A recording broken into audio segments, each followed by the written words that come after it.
नमस्कार. काय करताय? जेवला का? कशा आहात? मी मस्त जेवले. धान्य भरते. धान्य ठिक्यात गा मुंबईला न्यायला. धान्य भरायचं चालू आहे. मी मस्त आहे. चालू आहेत काम. चालू आहेत काम. ओके. मुंबईला जायचं धान्यही भरून ठेवते ना.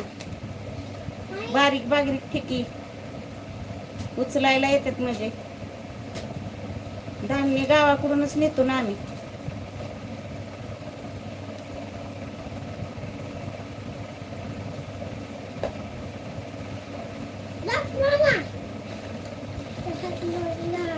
ओके. काम चालू आहे काम. तिला बाजरी भरती. बाजरी कधी जाणार? अजून आहे 10-15 दिवस आहे. 10-12 दिवस आहे. 10 दिवस तरी आहे अजून गावाला.